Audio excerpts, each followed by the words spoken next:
What's up, everybody? Welcome back to the channel. Today I'm in the yard starting to get the perennial beds ready for the growing season. I'm out of breath because I'm fat, which is a good segue to lead into get out there, even if it's chilly. Start cutting things down that you let grow, get the blood flowing again, start using muscles that you haven't used in 3-4 months because you've been sitting around eating and drinking beer like a tubby guy like me. So I'm just in the yard today and I'm cleaning things up. Got the old pruners out. I'm rocking the old steels today, and I'm going to show you guys what I've done and a couple tips along the way. But get out there, start using muscles you haven't used, get the blood flowing, get the exercise going, and I can definitely feel it in my hands from rocking these pruners. So let me show you what I've done and what I'm going to do, and just enjoy just kind of a video of actually getting things done, because we're getting close. Today is March 14th, and there's all kinds of signs of spring. I'll show you some of those, and enjoy the ride. All right, so we went in here. These are called, like, some people call them naked lady lilies. They send up just big, beautiful greenery, and that's all they do for now. And then usually summertime, near 4th of July, they'll send up a single stalk with a big, so it's basically a stem with no leaves and a big, beautiful flower. Hence why they're called naked lady lilies or naked ladies, whatever. And they'll propagate themselves via seed pods. So when I first moved in, I had like 2 of them. Now I got 4 of them. So I just let them do their thing, and that's it.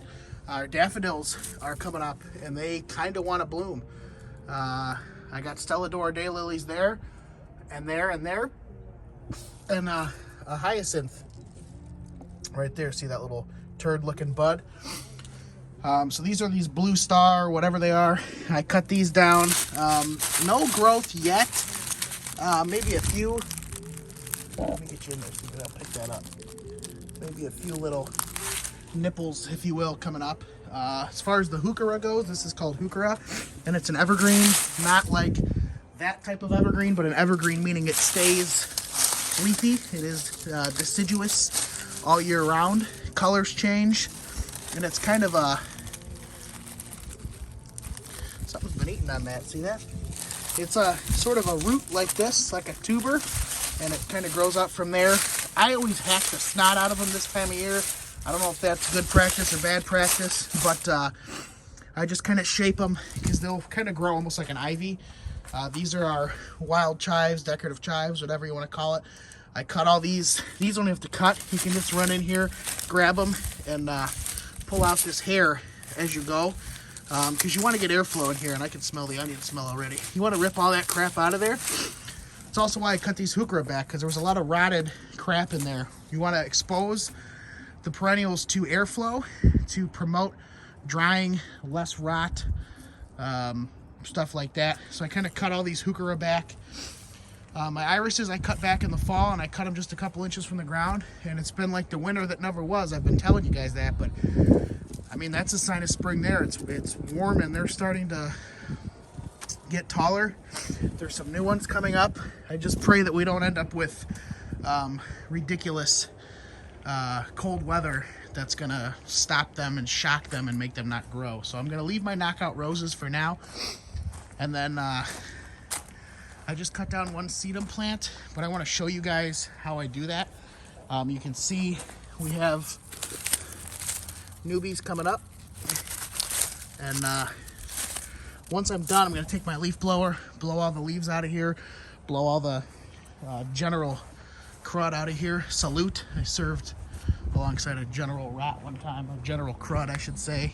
Real leader of men and women. Jimmy Buffett on. Shout out to Jimmy. So yeah, so that's what we're doing. Let me show you how I do these sedums, and then we'll kind of chat for a little bit longer and see where that takes us. Okay, so got the trusty Milorganite kneeler going. So the trick with these sedums is, well, first of all, let's explain why they're still up.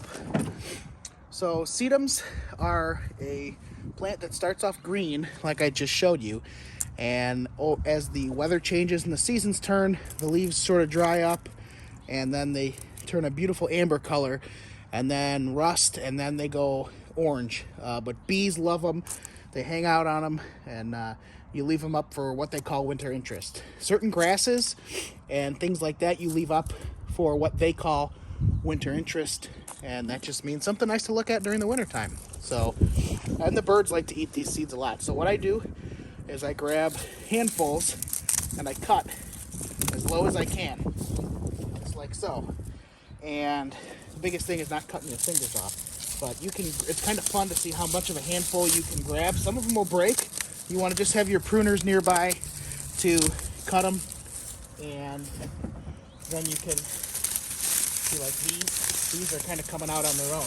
You don't want to be too aggressive because you don't want to rip any new growth that's underneath, but this is why it's important to take your blower and get in there when you're done and just blow all this junk out of here. And then I like to kind of take my hand and go like this. You do want to wear gloves because these things are very sharp, and I've actually gotten splinters from these, so it can be kind of brutal to be honest. So yeah, that's kind of the idea with sedums. You just grab them and cut them and break them and do whatever.